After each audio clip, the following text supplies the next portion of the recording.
Selamat malam. Perkenalkan, nama aku Reynold Antonio Sebastian. Dan di video kali ini aku bakal review salah satu buku legendaris menurut aku, yaitu Madilog karya Tan Malaka. Dalam panorama pemikiran Indonesia, Madilog atau bisa kita singkat sebagai materialisme, dialektika, dan logika mencuat bagai mercusuar yang terang benderang. Ditulis dalam pelarian dan pengembaraan pahit pada masa kolonial penjajahan Belanda, buku yang sulit kita kategorikan secara kaku ini atau bisa kita sebut sebagai risalah filsafat, manifesto politik, atau metode berpikir yang begitu menawarkan sebuah kerangka intelektual revolusioner untuk membebaskan pikiran bangsa yang begitu terjajah pada masa itu.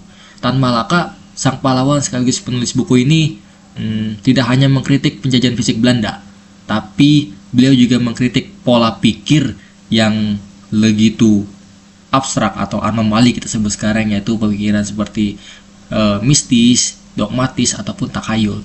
Jadi tujuan review kali ini yang jelas aku pengen ngupas lebih dalam lagi kekuatan dari konseptual Madilog ini, mengkritisi tantangan-tantangan yang dihadirkan dari buku ini, serta kita evaluasi relevansi dari buku ini dari kehidupan yang sekarang. Oke?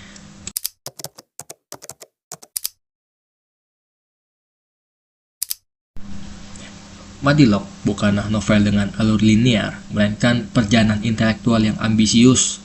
Tan Malaka memperkenalkan Madilog ini sebuah metode berpikir alternatif yang dirancang untuk menggantikan logika mistik dan takayul yang dianggap sangat mendominasi cara pikir masyarakat Indonesia pada saat itu, yang begitu ia nilai sebagai pemikiran yang begitu rendah. Jadi buku ini secara garis besar, in my opinion, kita membangun argumennya dengan memaparkan 3 pilar utama, yaitu yang aku sebutkan sebelumnya: materialisme, dunia nyata adalah materi yang objektif, bukan ilusi atau ciptaan dari roh-roh pada umumnya. Kemudian ada dialektika, yang dimana pemahaman bahwa segala sesuatu itu berada dalam proses perubahan terus-menerus akibat kontradiksi internal. Dan logika, sini berpikir secara benar dan teratur berdasarkan fakta. Tan Malaka berusaha nunjukin bagaimana menerapkan ketiga pilar ini secara terpadu yang dapat membawa manusia pada pemahaman yang lebih akurat tentang dunia ini dan kekuatan untuk mengubahnya, jauh dari belenggu takayul dan penindasan.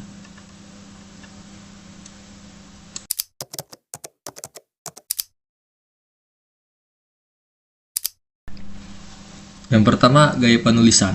Gaya Tan Malaka dalam menulis Madilog ini sangat unik dan begitu menantang. Dia itu bahasanya itu padat, keras, penuh semangat, dan seringkali repetitif. Atau kita anggap beliau itu seperti sedang berpidato dan berdebat dengan seseorang yang punya pemikiran tinggi atau sama seperti dirinya. Nah, meskipun tujuan buku ini secara ilmiah, bahasanya tuh nggak dingin, nggak panas. Ia menyukai juga beberapa sintiran tajam, metafora majas yang begitu hidup, seperti misalnya ilmu adalah kompas dan seruan langsung yang begitu membara. Contohnya di bab 1 aku pernah lihat kalau nggak salah, ilmu pengetahuan itu bukan barang mati, bukan barang jadi bukan barang siap pakai juga. Ia adalah barang hidup, berkembang dan bergerak terus. Nah, namun kerapatan ide dan penggunaan istilah filosofis itu ya bisa membuatnya sulit begitu ternyata gitu, terutama bagi pembaca awam. Ya, meskipun di teks itu ia juga sering mengalirkan juga dari satu topik ke topik yang lain, tapi tanpa transisi yang sangat halus. Jadi itu sangat mencerminkan pikiran yang bergejolak dan luas. Oke, kemudian kedua itu untuk tema dan pesan. Tema sentral atau tema utama di Madilog itu sendiri adalah pembebasan pikiran, seperti yang kusebutkan di bagian pendahuluan sebelumnya. Jadi Tan Malaka itu melihat cara berpikir mistis dan dogmatis itu sebagai akar keterbelakangan dan alat penindasan kolonial. Pesannya jelas, kemerdekaan nasional itu mustahil tanpa kemerdekaan berpikir juga. Jadi ia menyuruhkan penggunaan akal sehat, ilmu pengetahuan, dan metode materialis dialektis untuk menganalisis realitas sosial, ekonomi, budaya, dan politik. Nah, tema lain yang kuat itu adalah penekanan pada tindakan dan perubahan. Seperti kata Karl Marx, philosophers have only interpret the world in various ways. The point is to change it. Jadi itu yang jadi rujukan bagi Tan Malaka untuk tema yang ia susung di Madilog kali ini. Nah, kemudian yang ketiga itu ada struktur dan argumennya.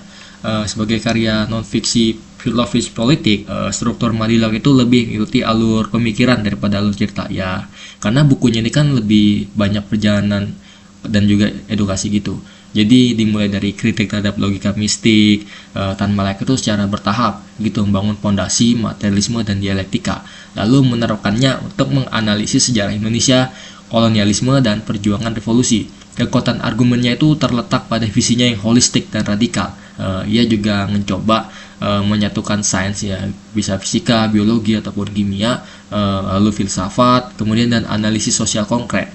Namun kelemahannya ada pada kurangnya kedalaman dan referensi yang memadai gitu untuk bisa kita klaim atau bisa kita telusuri filosofi atau ilmiahnya pada faktanya. Jadi penggambarannya tentang logika mistika itu juga cenderung monolitik dan terkadang terasa simpatis begitu. Nah, kemudian yang keempat ada originalitas. Dari sisi itu aku lihat tidak begitu terletak juga pada konsep barunya dari materialisme atau dialektika kita sebut. Ia mengakui hutang pada Karl Marx, Engels atau Lenin, tetapi pada sintetis dan konseptualisasinya yang unik gitu untuk situasi Indonesia dan dunia timur pada saat itu. Ia juga berusaha keras banget meski tidak terlalu sepenuhnya berhasil untuk membuat konsep-konsep barat yang berat itu relevan dan dapat diterapkan dalam memahami sejarah dan masyarakat Indonesia yang nyata. Usahanya itu ciptakan sebuah metode berpikir masyarakat khas Indonesia gitu. Meski berbasis Marxisme, adalah sebuah terobosan intelektual yang berani pada masa itu.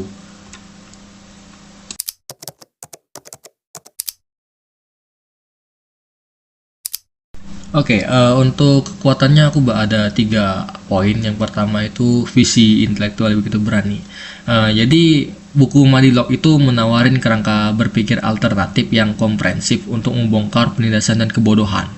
Nah, kemudian yang kedua itu ada relevansi historinya, upaya heroik menerapkan teori revolusioner barat pada realitas konkret Indonesia prakemerdekaan ini sebuah langkah yang begitu menurut aku itu lumayan menantang sekaligus berisiko juga, karena pada masa itu kan penjajahan di Indonesia pada awal kemerdekaan kan masih ada nuansa aura-aura dari Jepang dan Belanda juga. Jadi mungkin menurut aku Tan Malaka itu bener-bener orang yang super power, amazing banget. Dia berani banget ngutarain ide itu di saat Indonesia masih berusaha lepas banget dari belenggu budaya barat ataupun timur.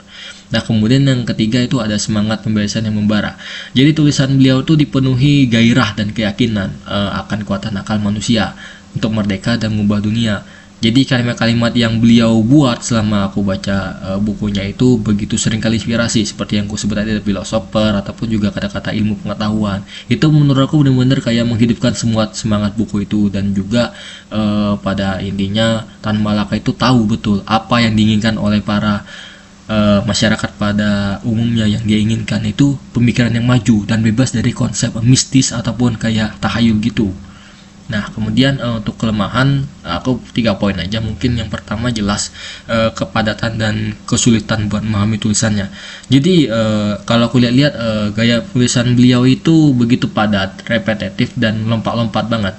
Jadi ngebuat buku itu sangat nantang banget buat dibaca, apalagi bahasanya itu kan bahasa kiri, yang dimana untuk orang awam sendiri kalau misalkan mereka agak tersesat ya sudah, berarti ya mereka secara nggak langsung terkontaminasi istilahnya kayak bahan-bahan buat berkembang jadi komunisme gitu. Jadi menurut aku recommended juga buat orang awam untuk agak berhati-hati untuk baca buku ini kalau kelabakan atau kelebihan gitu. Nah, kemudian yang kedua itu ada kedalaman filosofisnya.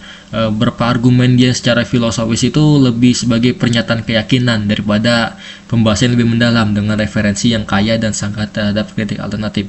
Jadi maksudnya itu beberapa argumen beliau itu dia lebih kayak seperti dari keyakinan dia, dari the opinion this Tan Malaka. Tapi beliau nggak menyampingkan pembahasan mendalam banget atau secara ilmiahnya, secara faktanya gitu. Jadi menurut aku beliau ini lebih banyak berargumen juga dalam buku-buku ini untuk mengutarakan ide-ide juga, ide dari beliau.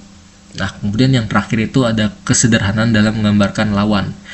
Kritiknya terhadap logika mistik itu seringkali terkesan karikatur gitu. Jadi pada intinya itu agak begitu kurang mengakui kompleksitas sistem pemikiran tradisional. Jadi beliau itu kayak kurang mengakui budaya tradisional tuh yang begitu kompleks. Beliau nggak terlalu suka. Jadi beliau tuh lebih banyak kayak ngekritik habis-habisan logika mistik itu, meskipun ya kesannya kayak karikatur banget gitu. Jadi nggak terlalu kayak have a nice day gitu ya.